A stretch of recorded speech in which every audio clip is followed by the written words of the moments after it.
Welcome everybody to season 4, episode 17 of Oz Media's Motivate Me 313 podcast, our first episode of the new year. Looking forward to, inshallah, another great year of episodes, guests, topics, and everything above. Should be a great one. Looking forward to the conversation. Today's topic is all about breaking barriers, the struggles of Muslim women in modern society. You're going to learn a lot about what Muslim women go through today on a daily basis, especially living in this Western world today. So looking forward to that conversation. Of course, you got myself, Omar T. To the right of me, you got Big Sis Ibir T, fresh off of her hosted show. Now she's, chilling right now, feeling comfortable. And then our guest for today is Zeinab. So give Zeinab a round of applause. Hello. She is in the building. Looking forward to hearing what she has to say about this topic. Shout out to Zeinab, too, for bringing up this topic. I thought it was a great idea as soon as she mentioned it. So we're like, yep, let's make it happen, inshallah. So before we even dive into all of that, be sure to follow us on all of our socials. We are on YouTube, Facebook, Instagram, TikTok, Apple, and Spotify podcasts, all under Oz Media. You can check out our website at ozmedia313.com, where all of those things are on there. Shout out to the sponsors of this show, Hanley International Academy, Holy Boli, Wingfellas, Juice Box, Melika Kebab, Jebed Coffee House, and Royal Kebab. Yusuf, let's start off with Holy Boli. We appreciate them and their support, and then we're going to officially get the show on the road. So shout out to Holy Boli. Holy moly, you have to try out Holy Boli. Holy Boli is your go-to destination for vibrant bowls and delicious sandwiches. Everything they serve is 100% fresh, and they have halal options as well. Their mouth-watering bowls are always packed to the top, so you know you're getting the most bang for your buck. They currently have 2 locations in Detroit, and you can check out all their food on their website at www.myholyboli.com. All right, let's get this show rolling. Let's start off with Zeinab. Zeinab, can you tell us a little bit about yourself? What is it that you do? And anything you'd want the audience to know, a little bit more about you before we get the show rolling. Yeah, so my name is Zeinab. I've lived here for almost 10 years. I was born here, but we took a trip back to Lebanon, and that's where I spent most of my childhood. It was a very different experience compared to coming back here. I studied at Wayne State, got my bachelor's in public health, and now I'm going to dental school. And you said you're going to Detroit Mercy right now for dental school? Yeah. All right, kudos to you. That should be interesting. It's not easy, dental school, but I heard Detroit Mercy has one of the best dental school programs. Yeah, it is one of the best and one of 2 in Michigan. So. Oh, really? Yeah. What was the second one? U of M. Okay. Yeah. All right, so that other school in Michigan, because I went to Michigan State, so that's we're not gonna agree on that. Yeah, as we joked about it, but coming off your first show where you hosted on your own, and by the way, I just want to say kudos to Big Sis. She did an amazing job. Even the guests as well, they all did a great job on the show. But how did it feel being the host, where your brother was in the back just chilling and watching you? I feel like the beginning was a little slow. I gave myself a 6.97. But inshallah, with better practice. It is a lot easier just being a co-host because with the ads and all the, details and how to dish it to different, people on the show, but I try my best. She did a great job, and that was her first time, and obviously a lot to learn from, but overall a great job. So with that said, like I said, today's topic, we're talking about the struggles of Muslim women. Obviously we have 2 women here who are Muslim, and they're going to give you guys their insights about all the different questions that we have here. And let's start off with you, Zeinab. What are some cultural expectations placed on Muslim women, and how do they vary across different communities? You can dive into comparing it to the Islamic expectations compared to culture, and however way you want to answer that question. So what are some cultural expectations that Muslim women have that maybe not a normal woman may have? Yeah, so we actually see a lot of women who tend to fix the way they act, fix the way they dress, the way they talk, depending on where they are. I've lived in Lebanon, so obviously living there, the way we talk there, the way we act there as a Muslim woman is way different than how we want people to see us here. The way you dress, for example, is not going to be the same whether you're going in Lebanon compared to here, a lot of things here are more lenient, or you feel as a Muslim woman that you can get away with, or you're more comfortable with because you don't have people judging you. Also, the way you talk, the way you raise your kids, but some people don't want their kids to go to certain places, and it's not going to be the same thing as here. So we obviously see that in different countries, Saudi Arabia, one of them, being a whole different expectation-wise on women compared to here, compared to Lebanon, compared to other countries. So, and obviously it has an effect on women, and it makes them kind of change who they are because they don't want people to judge them. They don't want people to talk about their families rather than just them. It's like more of it's like a whole group thing, you know? So it has a huge effect on us. Yeah. No, that's a great point. And I mean, I know she's going to piggyback off of that one. There's times in Yemen where I didn't know who my sister was because they're covered from head to toe with the niqab and everything. So I really want to chime in on that question as well. You know, it's, people don't realize like how much stress it is on, you know, us Arab women in general. We can't be ourselves. Like, it's so hard for us to be ourselves because we have so much expectations from the outside world, our culture, our families, Western society. Like, you know, you're trying to build yourself up and become like, you know, just well-rounded, but it's like, no, but I still need to make sure that, like, what is the image of a well-rounded woman? It's different from every single point of view. Yeah. Like, if you'd ask my mom, a well-rounded woman would be someone who's married, who cooks and cleans and, you know, takes care of her house, and that's it. You know, but that's not always the case in every other situation. Absolutely. Like, sometimes we're building up our resume for like life, and then like, are we not fulfilling like our duties culturally? Like, I don't know. It's so stressful because you don't know, like, and then you're like, who am I? Why can't I just do it for myself, regardless of all the different expectations from everybody in society? But like you said, different countries, you have to change up. Like, it's sad, but it's like, if I went to Yemen, I would wear niqab. Yeah. I wouldn't feel comfortable walking out without it. I feel like know?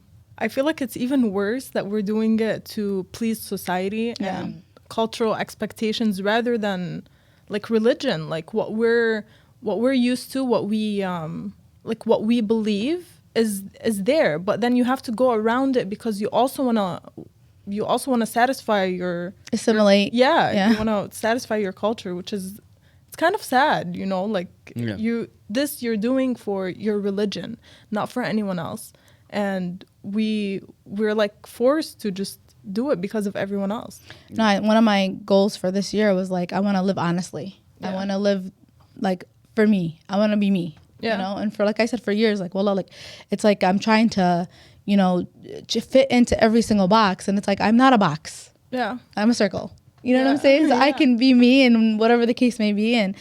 But it's stressful. It really is. And like, you just have to, you know, make sure that you're doing the right thing when it comes to Islam. I feel like that should be your backbone. Yeah. And everything else, that white noise all around you, is just like, it's just noise. Ignore it. I bet you are not a box, you are a circle. Okay? Always remember that. All right?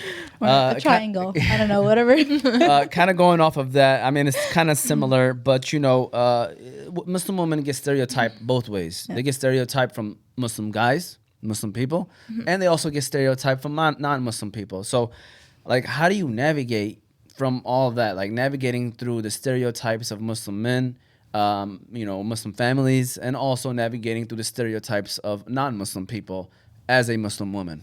Yeah, so there's actually a lot of stereotypes, and there's different stereotypes depending on who you're dealing with. Like, speaking of men in general, they have the stereotype like, oh, she doesn't wear hijab, she must be a bad Muslim woman. Yeah.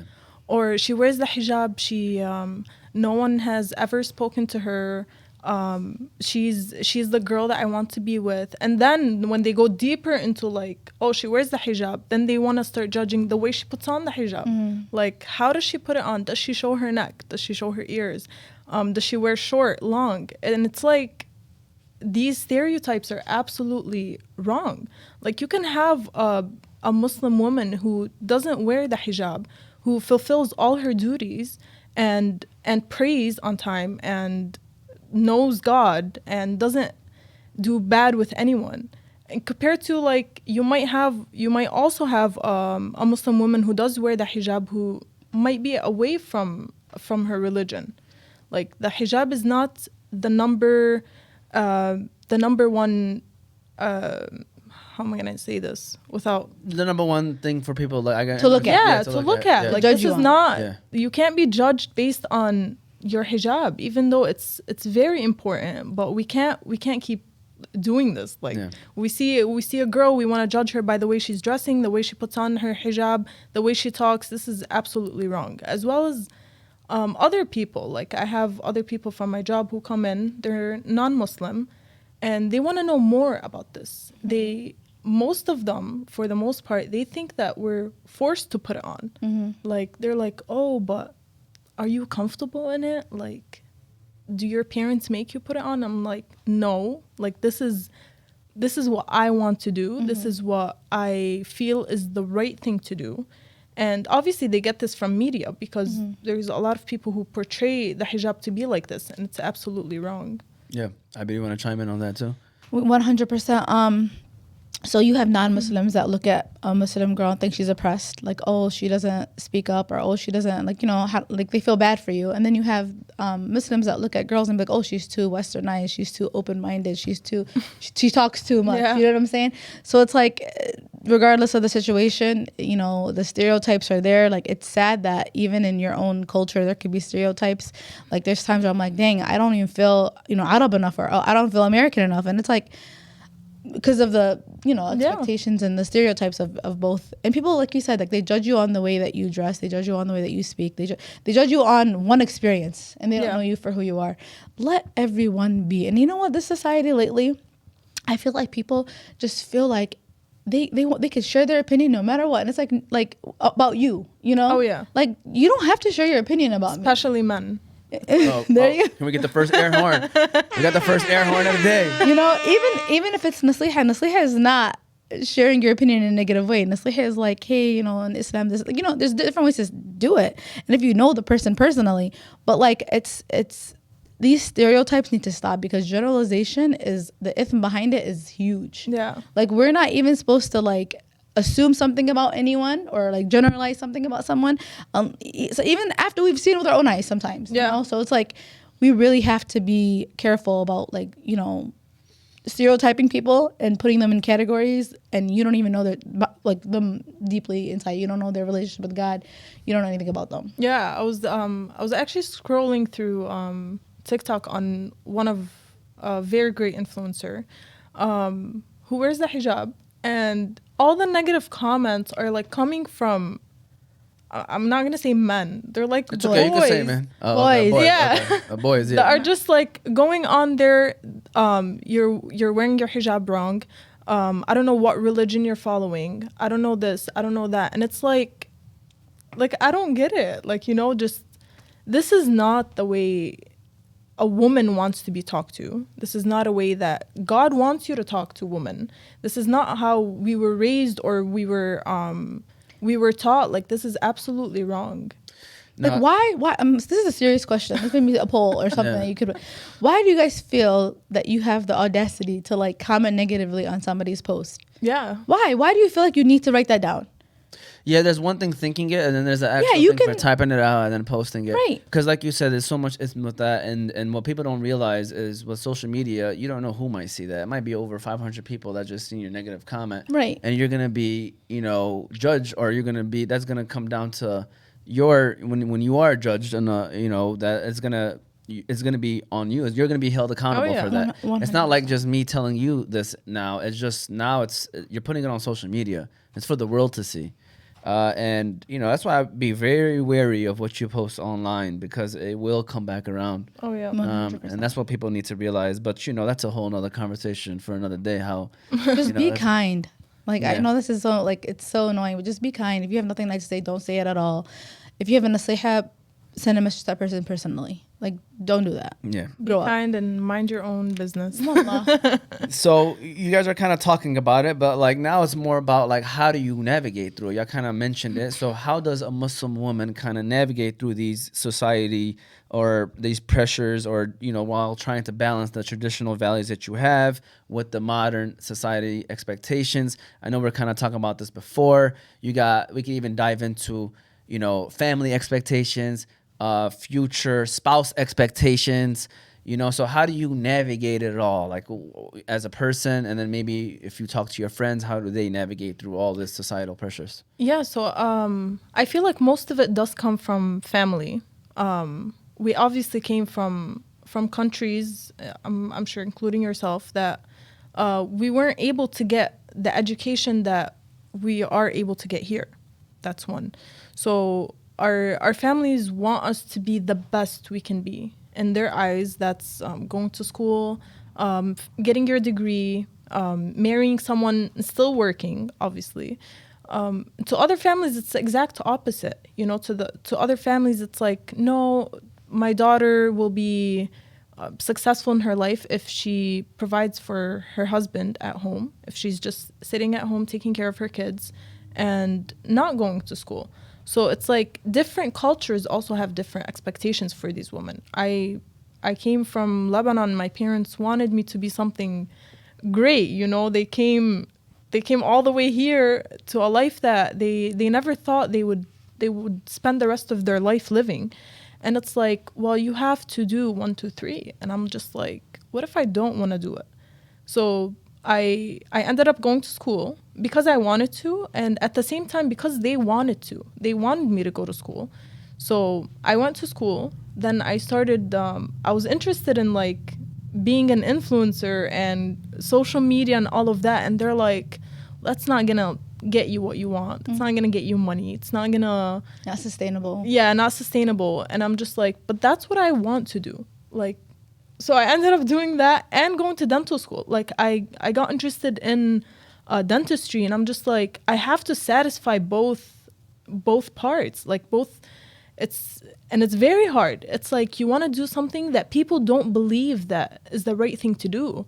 Like I was doing it, and my family would, including parents, like not just outside family, and they would just be like, well, you're not selling, or your business is not selling, and there's no one's gonna buy from that. It's available everywhere. And it's just like these comments will really get into you, and you just have to understand that you need to shut everything out. Like, I know at most times your family can have a huge effect on the way you present yourself and view yourself. Yeah, but in that specific situation, you need to just ignore everything. And then comes the marriage part. And it's like, oh, you're going to dental school. You're not going to stay at home if you get married. And I'm just like, but that's not what I want to do. I am getting my degree because I want to get my degree, but I'm not putting my kids in daycare. I want to stay with my kids. I want to stay at home. And when I feel like I'm ready to go back to work, then I'll go back to work. This is not something that anyone has the... no one can make this decision for me. I make it for myself. And a lot of families don't understand that. I like that. Give that a round of applause. That's a good point. I do the same thing to you. I mean, this is a deep one. Yeah. There's a lot of layers to this one. 100%. I'll kind of follow your lead in this. Growing up, you know what I'm saying? Your family is your first type of pressure or whatever. And I feel like it was a lot. Like I was so afraid of like messing up the family name that I was so focused on, making sure that I got straight A's. I was scared to ask for a pencil for my boy, just to let you guys know. Yeah. But and now try it for you before you buy it. Even now, it's very difficult for me to talk to male people. To be honest with you, like it's sad, but it continues with you. It's like the kind of, I don't know. It's just always in the back of your head.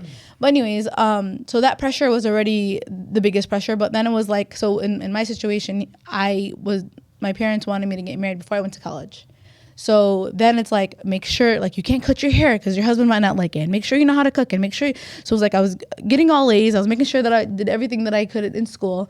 And then at home, I was cooking and cleaning, like, since I was 11. Like, learning how to be a housewife or whatever, and then being a mom. Like I've took care of Yusuf, Zach, Saad, and Shema, like my siblings, my younger ones, and all of this to find out like, you know, and get married, and it's like, and it didn't work out. It's like, okay, then I'm doing all of this for everyone else. Alhamdulillah, you know, I got my son out of it. But then I'm like, it finally hit me where I'm like, okay, now I have the pressure of being a mom and a dad. You know what I'm saying? Yeah. And a parent, I'm like, you know, so now I'm back into the workforce. I'm working, but at the same time, I'm still trying to be a daughter and a sister. And you know what it's like, you're trying to do everything at once. And it's like, who am I? What do I want to do? Yeah. And people will still have something to say with that. Like they'll be 100%. like, she's not giving her all to her kids, or she's not she's not trying to get married again, or she's not trying to set herself up to get married again. Right, she's or worried she's about herself. 100%, or she didn't try, or she wasn't patient enough in her marriage. Like, you didn't know what I went through. Yeah. In that situation, do you think people want to get divorced? Do you think people want to work while their kid is at home? Like, I wish I was able to raise my son at home. You know what I'm saying? But subhanallah, like Allah puts you in situations to make you grow, and it's my miktub. It is what it is.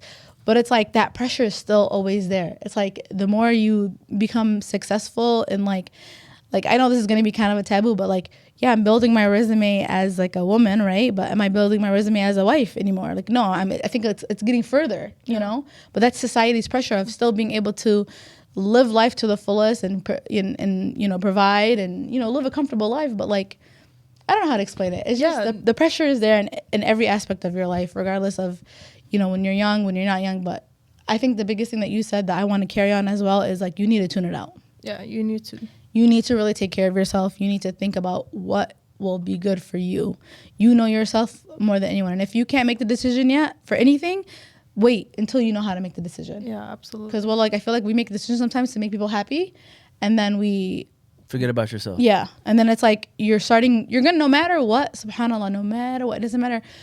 It depends on, like, it doesn't matter what age, but there's going to be a point in your life where you're going to be like, what the heck? Yeah. And it might be too late, but it's never too late. I don't want to say it's ever, but like you're going to do it. So might as well do it when you're still young. And so you still have your whole life. It bothers me because you hear all these things. You hear people wanting you to do this and do that. And then if you fail in something, they're not by you. Nope. And if you also succeed, they're not by you. That's true. It's like they're not going to be there for your accomplishments or anything else. Like, why would you even consider them as someone that you need to listen to? You just need to listen to what you want, what you feel like is the right thing to do, and tune out everyone else. And I feel like not important. The biggest thing is like people saying like, oh, don't do this because this, you know, you won't get married or blah, blah, blah. And it's like the right person will find you. The right person will be with you regardless 100%. of the situation. You shouldn't try to change this because no matter what, your true colors will show. Yeah. If it's not today, it'll be tomorrow. Like Yeah. you can't try to change yourself for somebody, you know? And just knowing who you are and just following deen. I feel like I just finished the seerah of the Prophet at Miftah, and just learning about how the Prophet was and how Khadija was, and it's just like it was so beautiful and so simple and so, you know, just Innocent. Yes, yeah. And it's like we make life difficult. Wallah, we do. And it's just like leave people alone. Yeah. I love it. Keep saying that today. You could tell when, like, you know, they're getting comfortable with the conversation. Wait, I do want to say one more thing, Yeah. and I love that we could have given her. Well, I know you guys gave her on, but you know, you saying that. Yeah, I'm gonna get my degree, but I don't want to have to work when I have babies, and that's 100% like the most beautiful thing ever. People don't realize women out here, like, it's not. Not everybody wants to be independent and work 100%. Just because we are going to school or just because we are working. But it's like you have to do what you have to do if you're not. Like I want to get my degree. I want to be happy that I accomplished something that I really wanted to do. But at the same time, I'm not going to use my degree and keep using it while my kids are sitting with someone that I don't know instead of their mom. Like, this is not the life. And I definitely, I respect everyone that has their kids at daycare and they're working. Everybody's situation is different. But everybody's situation is different. You can't judge a whole group and tell them all to do the same thing. Just throw them out there. You can't. Yeah. You can't do that. Yeah. Listen, great points, great conversation. We're going to take a quick ad break to y'all on fire right now. We want to slow down a little I bit. know, I'm just like- all right. No, yeah, I can tell you know how you warming up the car. You ready for to drive the car? Is getting warmed up right now. Great conversations, inshallah. This keeps up. We're gonna go ahead and give a shout out to our good friends over there at Wing Fellas, Yusuf, and then we're gonna keep things rolling. So shout out to Wing Fellas, and we're gonna continue on afterwards. Do you know what goes perfect with the big game or your favorite TV show? Some deliciously tender wings from Wing Fellas. Wing Fellas restaurant is home to the best wings in Michigan. With over 20 different sauces and seasonings to choose from, you can make sure every wing order you make caters to your taste buds. They have 7 different locations in Michigan. They have a location in Dearborn, Southfield, Detroit, Belleville, Wyandotte, Flint, and Taylor. So no matter where you are at in the state, Wing Fellas is your one-stop shop for some fall-off-the-bone wings. Also, be sure to visit them at their website at thewingfellas.com.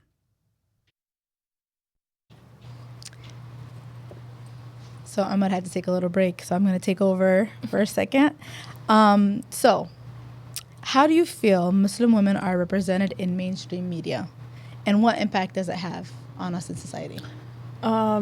Actually, I've seen nothing but positive things, especially in our community, in the Dearborn community. We have a lot of Muslim hijabi influencers that are doing great, opening businesses. I support everyone. Yeah, I love They're out there on the media, and aside from their influencing and media part, they're talking about politics. They're bringing in ideas that we should all focus on. Yep. They're using their social media for great things, and I love that. I find it so.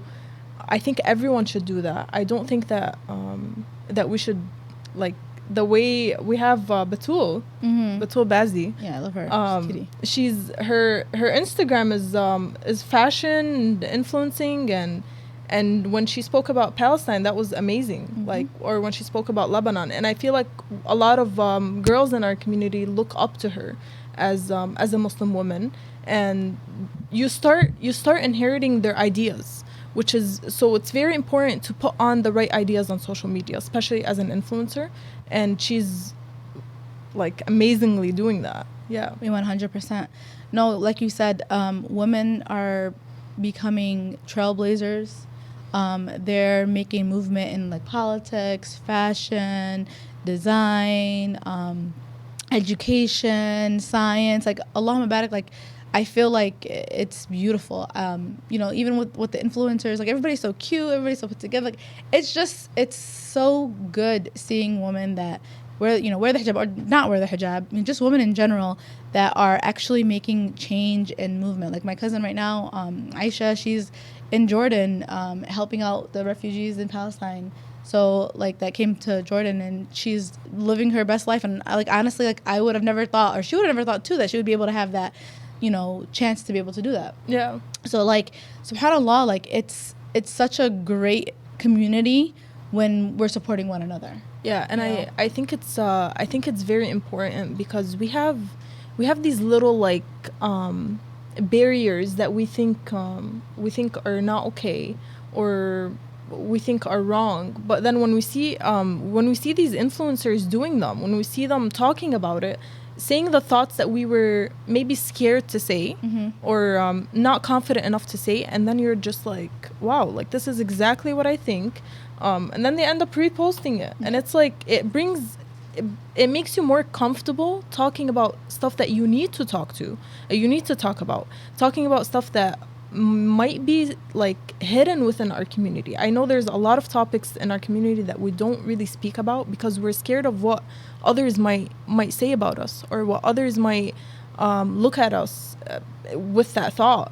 So then when we see influencers posting about it, when we see influencers opening up about it with no shame, no and it's just like, oh, I want to be like that. Like, I want to talk like that. I want this topic to be out there. And I think it's amazing that they do that. I've never seen any negative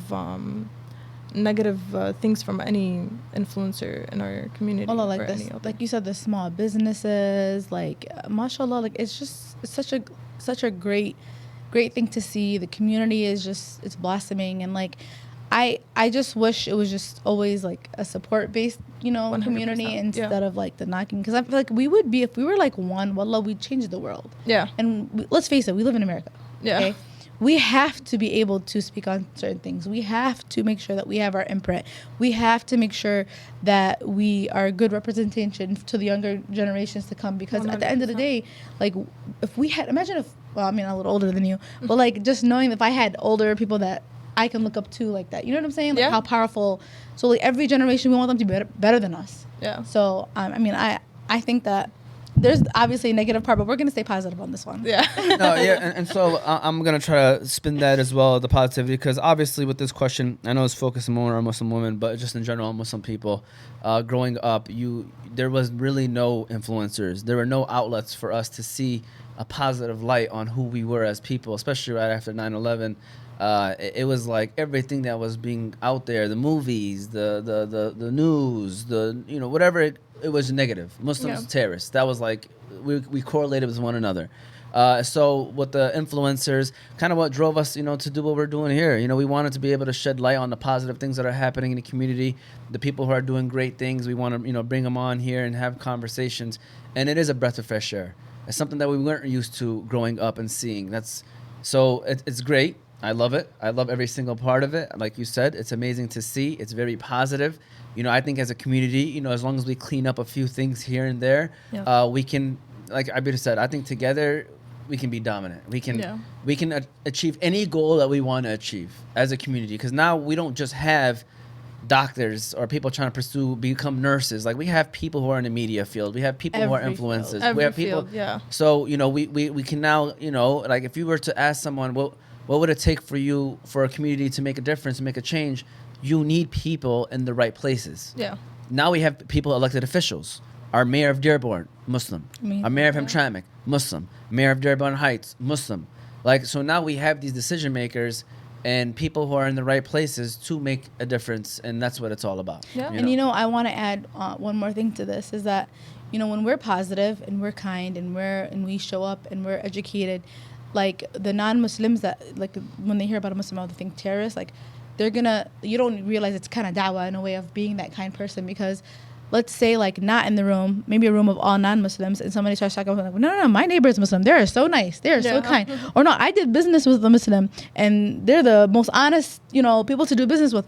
We want to have that image. We want to have this, but when we have our own people like negatively bashing. It's like you're not even like, come on, like we're supposed to be one. No, I agree. I definitely agree. Yeah, and that's the whole goal now, is to get over that hump of where we're kind of going at it with one another, which to me is pointless. So one thing that this is to me, hopefully we can make this into a clip, because mental health, no one talks about it. No one talks about the mental health that Muslims deal with, but specifically Muslim women deal with. Yeah. We have the women who, are influencers who are pretty much covering themselves from head to toe. Then, you got the boys commenting that this went wrong. And as much as people try to make us seem like it doesn't bother them, let's be honest. At some point, there's like a boiling point where it does get to them. Obviously, they might not show it. So with all the pressures going on, what role, I guess, does mental health, with all the challenges women face due to societal pressures, and how can that be addressed? How can the mental health aspect be addressed, and how can people help with that as well? So, before going into this, let's start with, I don't feel like mental health is believed in the entire Muslim community. I don't feel like we give it enough attention. I don't feel like we believe in it, and I don't feel like we even think about it as a reason why someone might be seriously like ill, on the edge. Yeah, sick. And this is like, we've seen a lot of people in our community that have lost their lives due to mental health. We ignored it. We look at it as an aib. Like, we look at it as something that should never be going on. We just put it outside of the picture, and this is very wrong. So this is going on with whether it's men or women. Like, we have a lot of parents telling their boys, no, you can't cry because you're a man. or you can't feel like this because you're a boy. This is wrong. Now, going to Muslim women, I feel like growing up, I was always told that I'm the sensitive one in the family. And that might have been because I used to cry whenever someone would tell me something. Like if someone told me something that seriously would hurt anyone, I would start crying, and my parents would be like, "Why are you crying?" or "Why are you being dramatic?" And this is like the worst thing you can ever say to a woman. Like, you can't tell someone like, "Why are you being dramatic?" or you just like to make problems. Like, this is wrong. And this goes on with you from when you're 3 years old up until like marriage, and up until you get kids, and you're just sitting there, you have postpartum depression, and you're just like, okay, well, I don't feel good. And then everyone's like, why don't you feel good? You just had a baby. Like, you should be happy. It's just like, that's not how it goes. Like, you need to consider that women also have feelings. Their mental health is very important. And I see a lot of them that just end up pulling out and just sitting there alone and saying that they don't have anyone to talk to. They don't have anyone that can seriously take their feelings into account. Like, everyone else, especially family, like a girl would want her mom to be there for her after giving birth, and her mom's just gonna tell her, well, there's no reason for you to feel like that. Like, I feel like they don't really consider people's mental health, especially women. So the way we take care of it is just, we just suck it in. Like, you just have to sit there. You sometimes convince yourself that you're going crazy. I've done this so many times. Like, I would be very hurt about something, and because everyone else keeps telling me I'm being dramatic, I would just be like, am I crazy? Or is just like, you can't, there's no one's gonna really feel what you're feeling, and no one even believes in what you're feeling. So it's like, who are you gonna talk to? Yeah. Give that a round of applause too, man. That was a great way of explaining. No need to ask Abid the same question. I'm just joking. It's deep. It is deep, and it's very deep, and that's a great point that you brought up, Zainab, because I agree with everything you said. Abid, I know you wanna.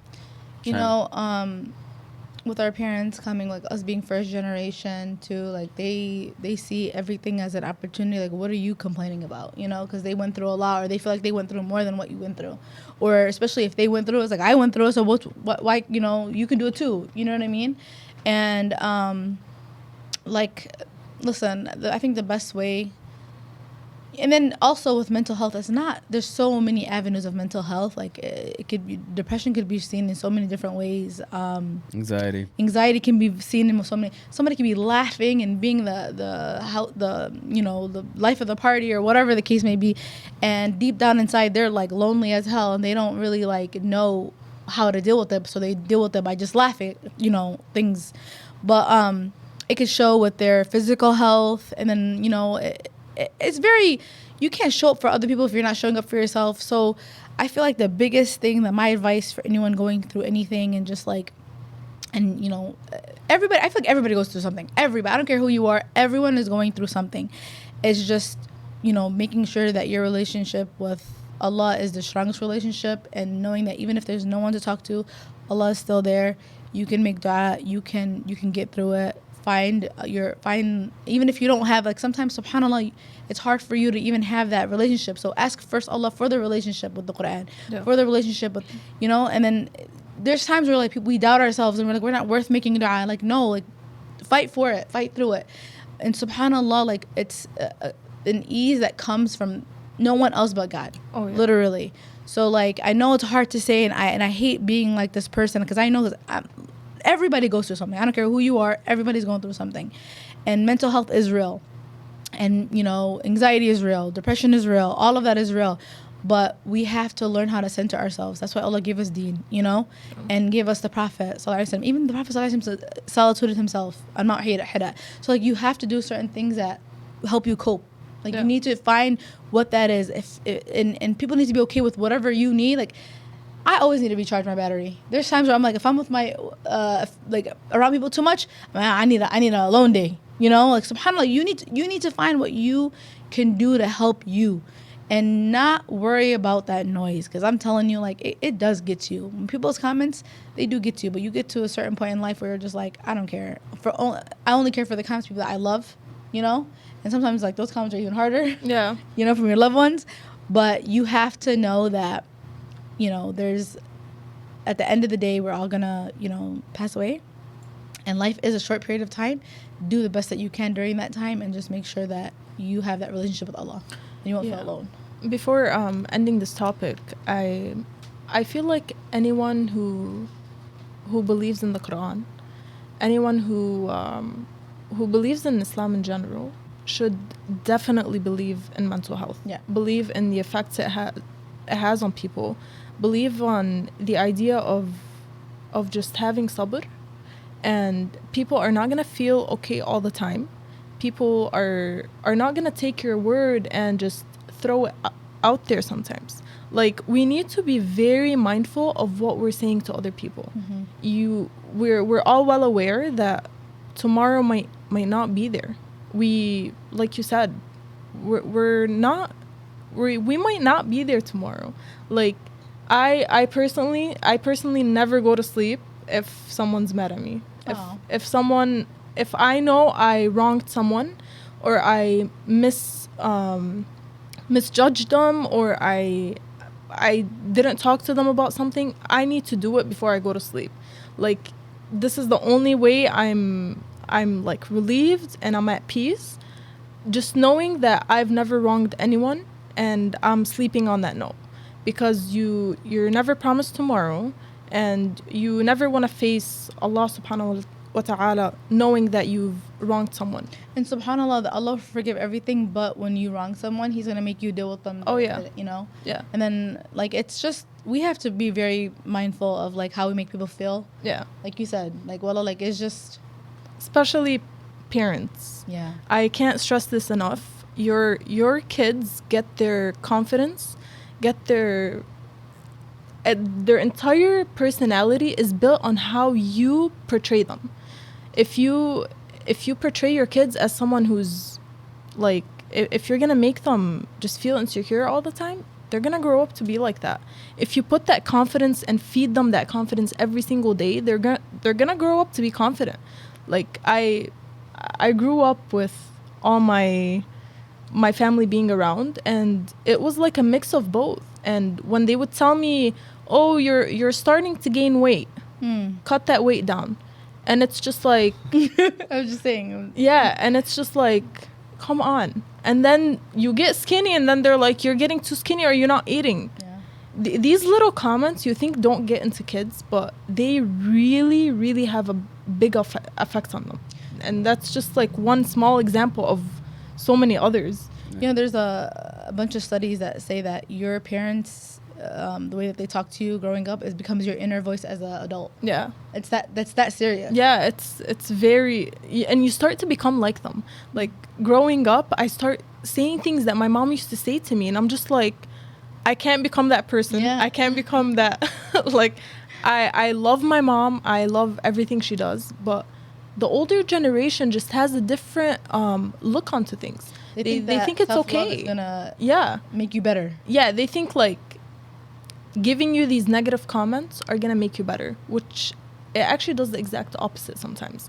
And it does it in a way where you might not get out of it. Like, if I'm telling my kid right now, oh, you keep doing this wrong, you're not supposed to do it like that, you know what, just stop, or compare him to his cousins. And that's just like another whole story that really doesn't, like, I still remember my parents comparing me to my cousins, or my cousins' parents comparing them to me, and I'm just like, you can't do that. Yep. Your kids are gonna grow up to feed on, like, they're gonna be that personality that you fed onto them. You can't do that. Yo, what's up, Yusuf? These are some great conversations here and great answers, and so that's a whole topic in itself. Like, that question. That literally is the next question, was the role of the family and the community. So I guess you kind of mentioned what they can't do. Let's talk about what advice, let's say our parents and our community is listening to right now, this specific question. What should they do to help? I guess we're focusing on women, Muslim women, and just maybe the kids in general. Like, what advice would you give your parents, our families, our communities, to help with all of the pressures that their kids or the Muslim women specifically are dealing with? I guess what would you tell them? The number one advice I would give to parents is stop thinking about what other people are gonna think. I feel like this is the main topic that technically drags onto everything else. Our parents think so much of what their siblings might say, of what people might say about them, of everyone else, and they tend to leave the kids to the side, just dealing with their own feelings, and that's very wrong. We need to stop being ashamed of the way we give our kids, of the way we talk to them, the way we treat them. We don't have a lot of affection. Well, like Arab families together, they don't show a lot of affection. I've never really seen it. It's very rare for them to tell each other I love you. Like, I go to my friend's house who are non-Arab, and it's just like they're always hugging each other and they're always like telling each other I love you. And for us it's like no, what do you want? Yeah, what do you want? You should know that already. Do you need something from me? Yeah. That's how it is, and it's wrong. It's something that we need to start building with our kids. I feel like it gives them that sense of comfort. It gives them a sense of like, okay, my parents are actually there for me. My parents are not thinking about what people are going to say. My parents are letting me do what I want because they know I'm going to be happy doing it. They're not saying no to certain stuff because they're worried about what my neighbor might say. Like, we need to stop thinking about what other people are going to say, because it's going to drain your kids. Your kids are not going to have, then they're going to go and do that behind your back. Mm-hmm. They're not going to do it. They're not going to have that comfort with you to come and tell you, hey, Baba, I just did 1, 2, 3. Or I think I want to do 1, 2, 3. Like, you go and you tell your dad you want to be a barber, for example, and he'll be like, what kind of job is that? Mm-hmm. Or you go and you tell your dad you want to open up a business, and then they'll start laughing, like, because they take, like, they think about it as you're not doing what other people think is the right thing to do. Yeah. And that's very wrong. Yeah. I don't know if you want to add on to that, any advice? Yeah, I do want to say that alhamdulillah, like, my family has grown a lot, like recently, like in the past. You are a product of your environment. I want to make that huge. Like, you are a product of your environment. We came from Hamtramck, a 2-mile radius city. Everybody was judging everybody. We were always worried about what everybody was going to say. It was very, very daunting. It's too much. But subhanallah, like, as we grew up and we, you get knowledge and you gain wisdom. And even with, like, my mom, like, I love, like you said, I love her to death. And we had a rocky, like, growing up, because we didn't see eye to eye. But now, alhamdulillah, like, I feel like my family doesn't really, like, focus on what other people are saying. And I see the growth. I see the support, and I wouldn't be where I am today if it wasn't for my brothers having my back and, being there with me. And if it wasn't for my mom finally understanding, like, hey, like, I can't, like, this is her, you know what I'm saying? I gotta accept that. And sometimes, like, you aren't gonna agree with your family members, and there's a respectful way of going about it. It's not like, oh, forget everybody, I'm gonna do me, you have to keep trying. There's gonna be arguments, there's gonna be situations, there's gonna be fallouts, but your family at the end of the day is all you technically really have, and you should support one another. Moms supporting the moms and dads supporting the kids, and the kids, also being respectful, to their parents. Because at the end of the day, wallah, when you finally do have that relationship where it's that respectful relationship, because I'm old, you know what I'm saying, and my mom will always see me as that little girl, no matter what, But, like, once your family and your siblings, like, really believe in who you are and respect who you are and respect your grind, your hustle, whatever the case may be, or how just how difficult life is, and we're there as a support system instead of, like, putting each other down. Because we grew up in a house that was tough love. We always made fun of each other. That was how we knew we loved each other, which is kind of like But now, alhamdulillah, like, I see it. I see our growth. I see how supportive we are with one another, and wallah, like, now we're finally growing. And we were holding each other back. You know what I'm saying? So all the advice that you gave, like, I see it. Subhanallah. So I definitely feel like once you have that relationship with your parents, it's gonna be much more easier to navigate life. you need to be your kid's friend.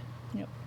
I'm not saying don't be a parent. You obviously have to be a parent sometimes. At a specific age, they need to become friends then. Yeah. Khalas. But there's just like that age where I'm just sitting there eating seeds with my mom talking about life. Like, it's just, you need to reach that point. You need to reach the point where you're comfortable enough with your parents to have a friendly conversation with them.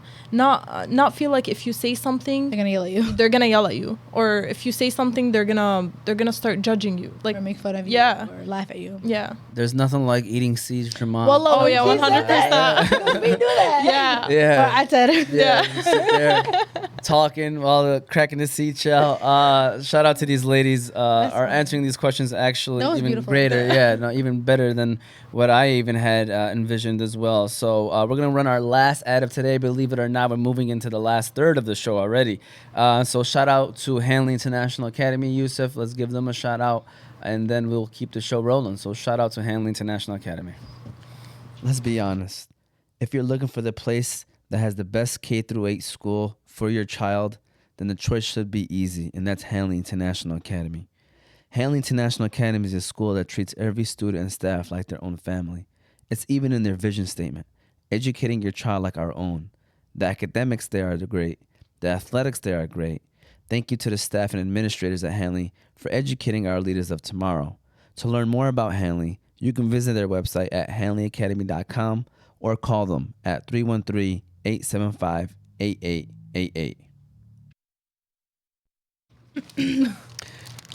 So, I mean, do you want to continue on the conversation? I feel like it was a good conversation that y'all want to add on. That you want to we're say? just saying, like, it takes time to have an eye-to-eye conversation with your family when they understand where you're coming from, you know? Yeah.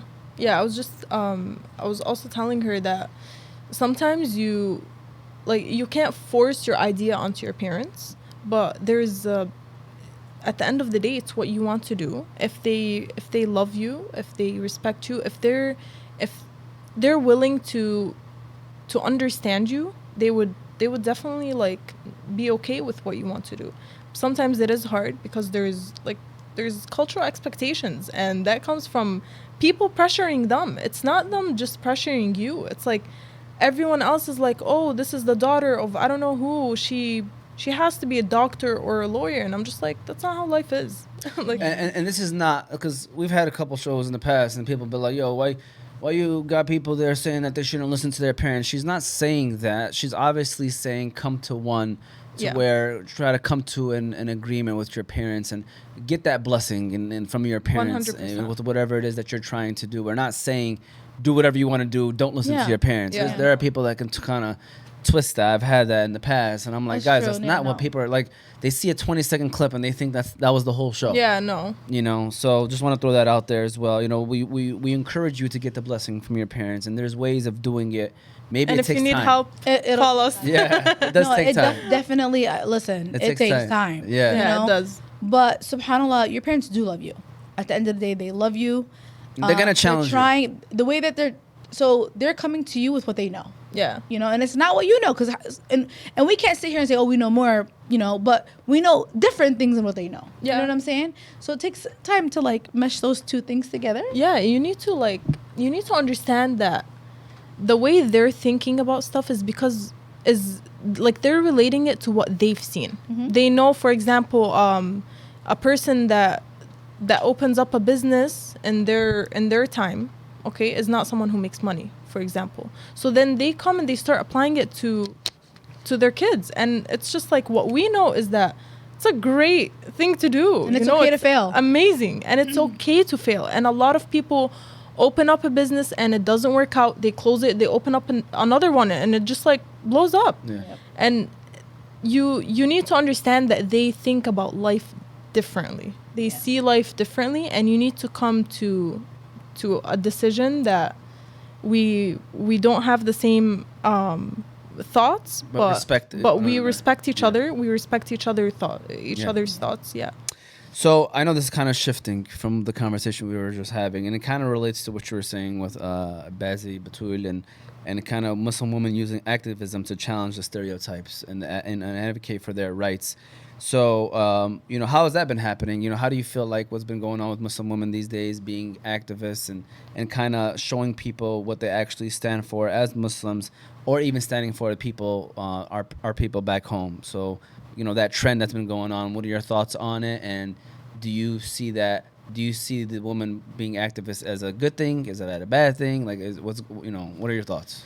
So, I've actually seen a lot of influencers in Michigan, outside of Michigan, and other countries that have non-Muslim friends that are actually joining them onto these topics, which I find amazing.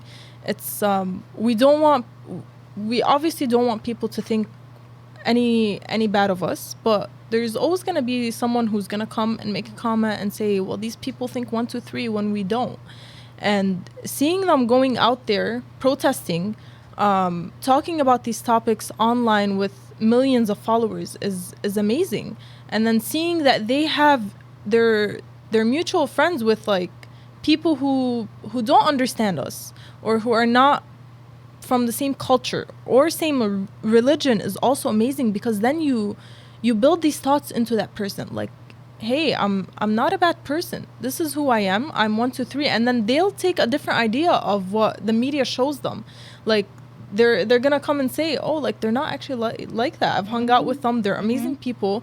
I get where they're coming from. We also need to understand that people outside of our culture, outside of our countries, actually think that, like, they just grew up to think certain ideas. And they're ignorant. They don't know. Yeah, they don't know. And I've seen it with my own friends. Like, they grew up to just watch Fox News and CNN, and it's just like, how do you explain to that person that it's not like that? Like, what you're thinking, what you're seeing, it's actually not like that. You have to sit and explain to them, and then show them what you have, and be just very clear with them on what's going on.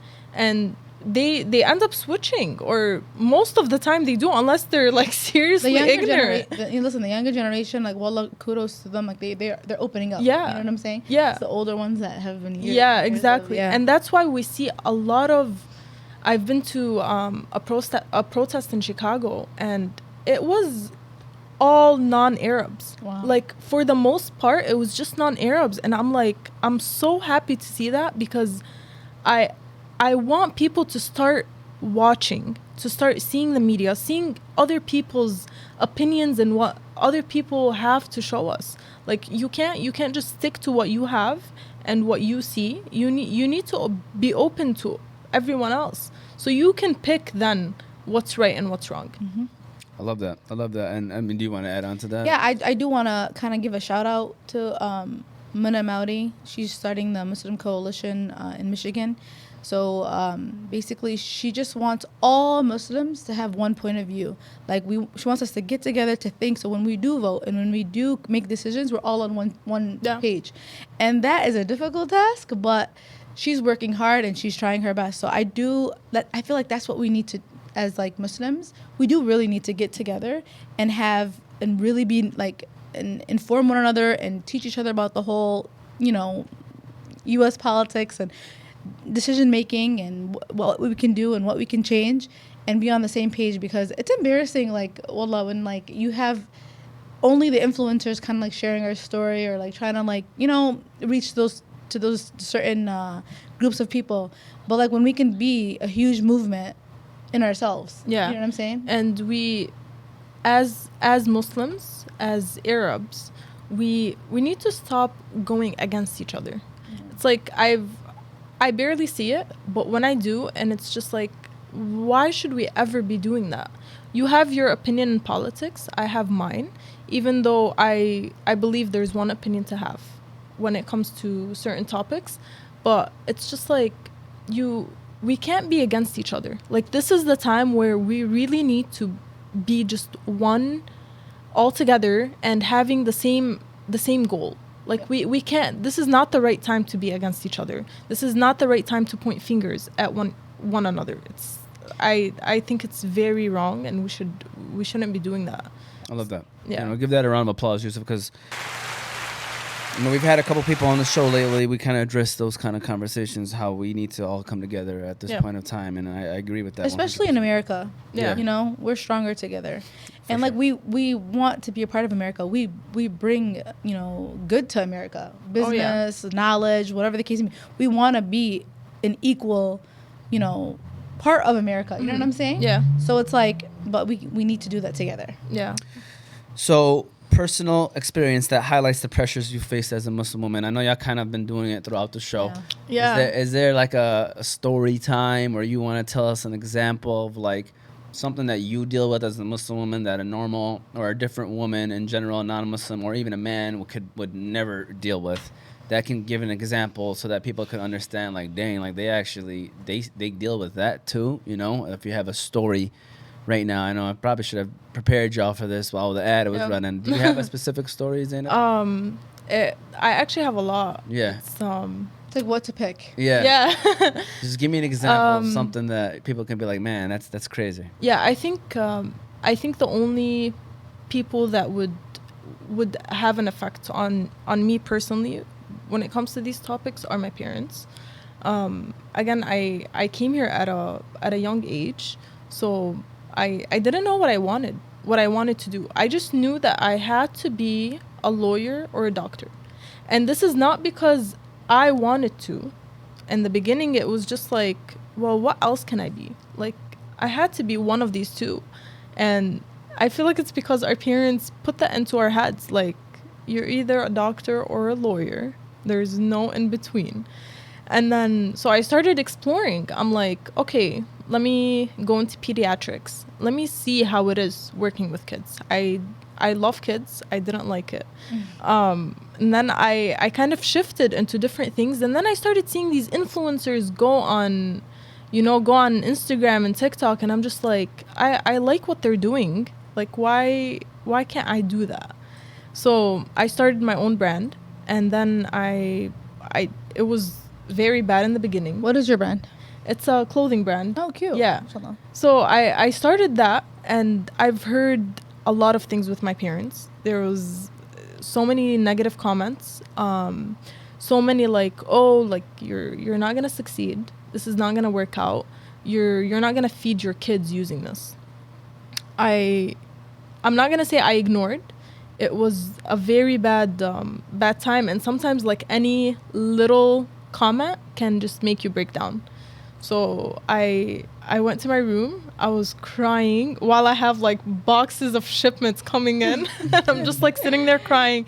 Like, I'm like, did I just spend like all this money for nothing? Like, and it was before my launch. And I was like, I don't know what I'm going to do. Do you mind sharing your... Yeah. You wanna share, plug it in right now. What's your... Yeah, so Instagram is at the ZH collection. There you go. Yeah. There you go. So I just had boxes in my room, and I was just sitting there crying, and I launched my business, and I didn't get any orders the first day. And I'm like, you know what? I had some doubts coming in, and I'm like, maybe my parents are right, maybe not. Then I started having a couple orders. Then they got more and more. And some days I had none. And it's just like, you know what? This is the business. I need to deal with it. And this is what, as long as I'm happy, I don't care about anything else. So I continued with it. And then came the part where I got interested in dentistry. I'm like, this is actually what I want to do on the side. Like, I want to do all of that.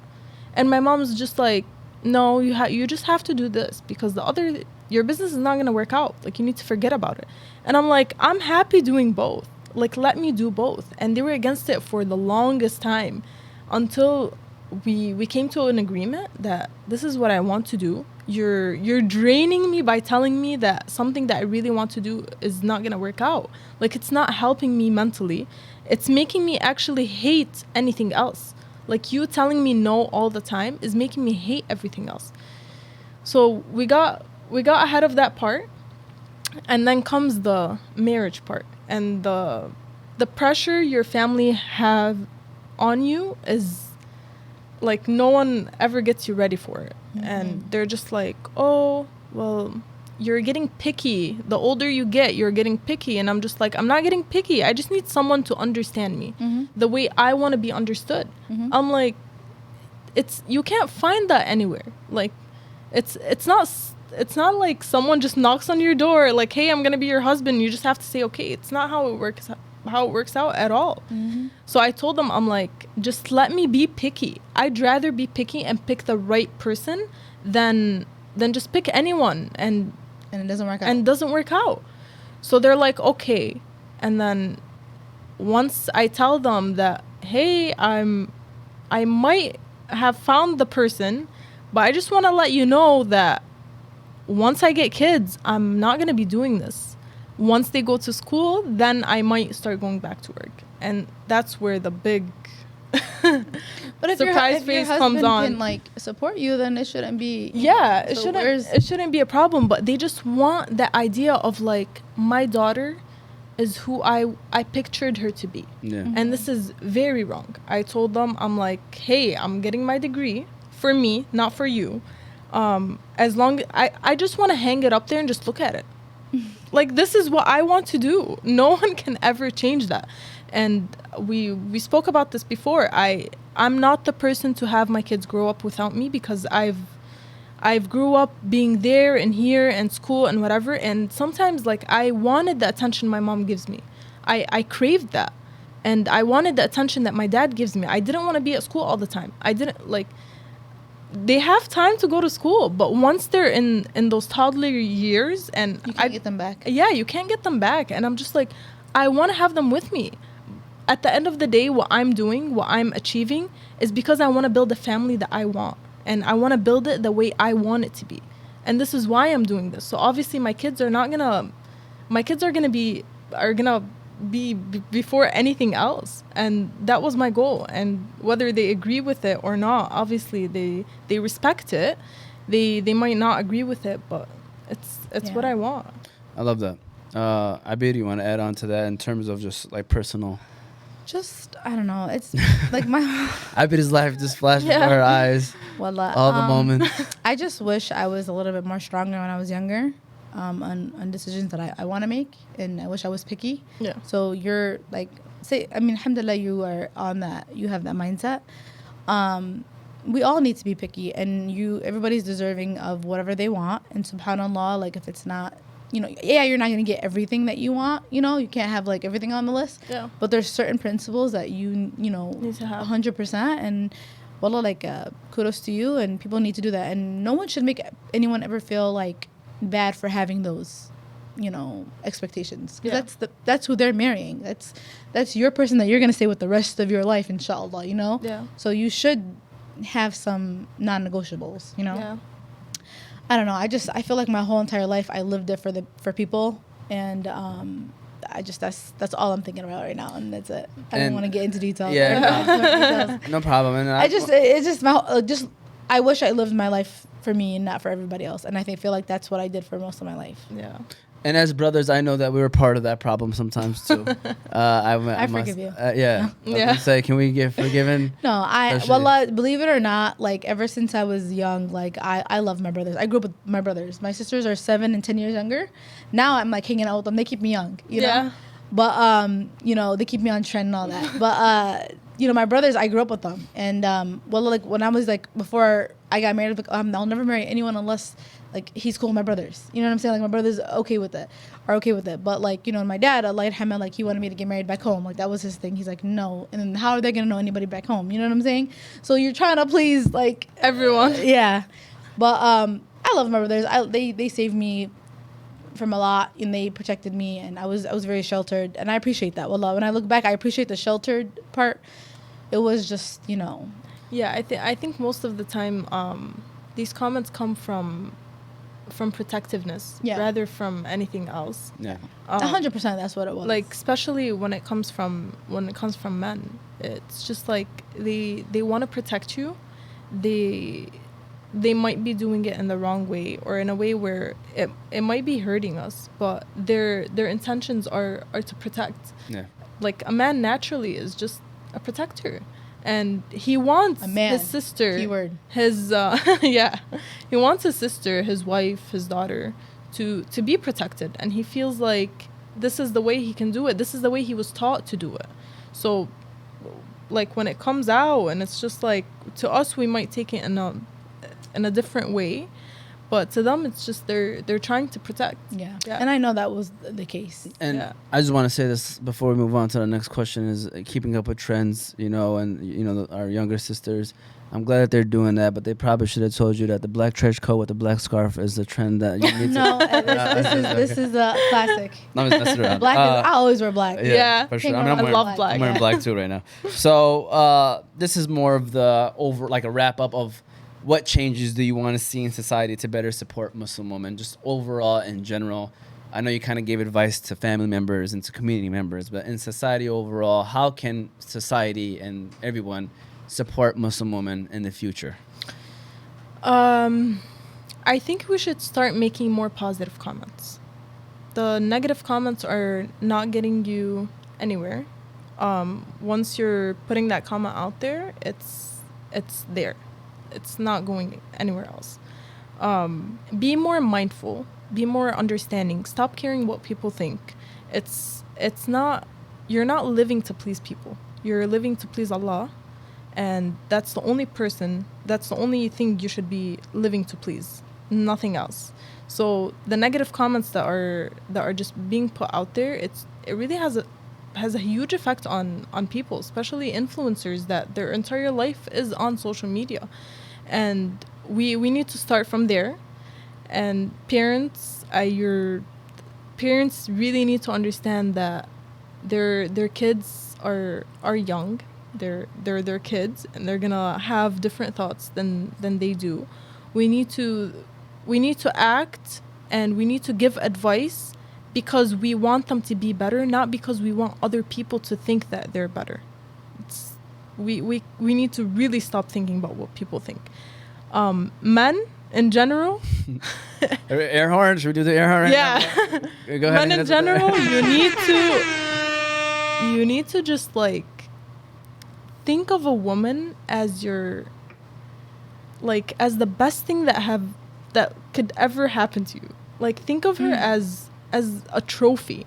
She's literally a trophy. You can't come and judge her. You can't come and start saying negative things to her, because you're gonna be kind of like ruining her purpose, like you're ruining her image. You're not making it better. You're not making her better in your eyes and other people's eyes. You're just kind of ruining that, like, the woman, you know, the woman herself. And it's just like, you're not the one that's supposed to be judging. I don't know why they tend to think that I have the right to make decisions for her. Like, no, especially before marriage. It's like, oh, I get to tell you where to go, and your dad doesn't. For example, like, we can't keep having that mindset because we think that it makes us more of a man, because it doesn't. A woman doesn't want to feel like that, because you're gonna lose her. Abir, what are your thoughts on those comments? I mean, or just in general, what would you advice, want? I guess. Yeah. We all need to be more kind. We all have to understand that everybody's just trying to live. Like, everybody is just trying to be themselves. We're trying to, like, you know, do life, you know, and the last thing that we need is to get that negative energy from anyone. But also, criticism is okay. It's a love from the right person. It's okay to go to someone and give them advice, and we should be open to advice, but it's how you give the advice, you know.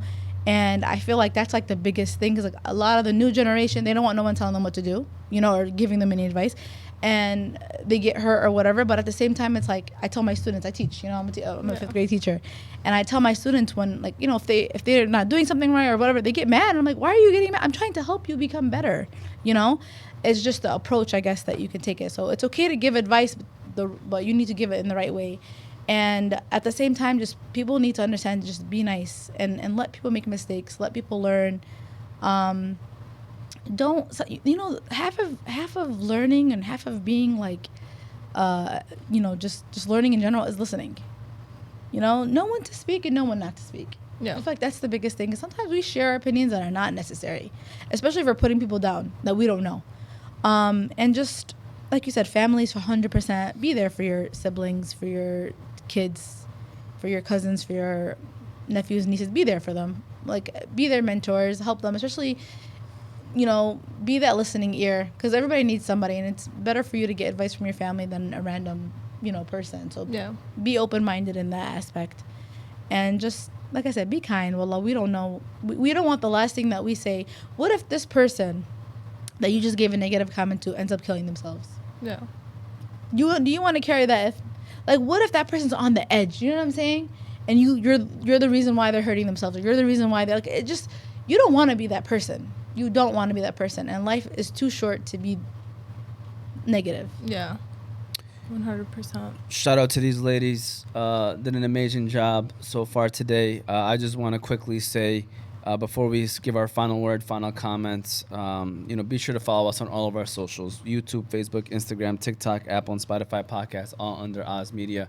Of course, you got the website, ozmedia313.com. Shout out to the sponsors: Hanley International Academy, Holy Bowly, Wingfellas, Juice Box, Malika Kebab, Jabed Coffee House, and Royal Kebab. Shout out to Zainab, and shout out to Abir, my sister, who, you know, obviously pretty much were the main contributors to this conversation and did a great job. Zainab, I know you said you probably did this one time before, or maybe before, but Thank kudos you. to you. Came in and went, you know what I'm saying? Straight Mashallah. to... And you're very young and you're very wise for your age. Yeah. Thank you for having me. So, I was going to say, I mean, Abir's already jumping in the final words and final comments, but any final words and final comments from you? Yeah, this is to all Muslim women. I really want to see more positivity going out there, especially to each other. We don't judge a woman that doesn't wear a scarf. Don't judge a woman that wears one. Don't judge the way she puts on her scarf, the way she takes care of her family, the way she works. Don't have these comments about anyone else's life, because they're the only person living their life. Mm-hmm. They're the only ones going through the situations they're going through. They're the only ones that know what they need to do. They know what's best for them. All we can do is support each other. Do what you want to do, not because anyone else is telling you. Do it because you want to do it. And obviously that means that you're doing it for the better, not for the worse. I definitely agree with parents when they feel like sometimes they need to jump in, they need to interfere and put their kids on the right track. But we need to stop thinking about what other people have to say and think about what's going to make us better as Muslim women. And it's definitely not talking about each other. It's bringing each other up. It makes us more powerful as women. Love that. Yeah, and don't invest your time focusing on other people. Invest your time in bettering yourself. Yeah. 100%. Literally. Well, Yeah. because we all have things that we need to work on. And imagine if we had a mirror and we were looking at ourselves instead of looking at people, how much better we would be. Like, well, just... You're taking time away from yourself working on yourself. Yeah. I was just going to say that if you really focus on yourself, you won't have time. Yeah. 110%. There's so many things that you can work on as a person, individual. So shout out to these ladies. This was season 4, episode 17 of Oz Media's Motivate Me 313's podcast, Breaking Barriers: The Struggles of Muslim Women in Modern Society. I feel like this could be a part 2 because there's so much more to be discussed. But I feel like Each these ladies question could have been these ladies did a great job today conversating about it. We hope that you enjoy this episode, and we'll see you all next time. Have a great rest of your day.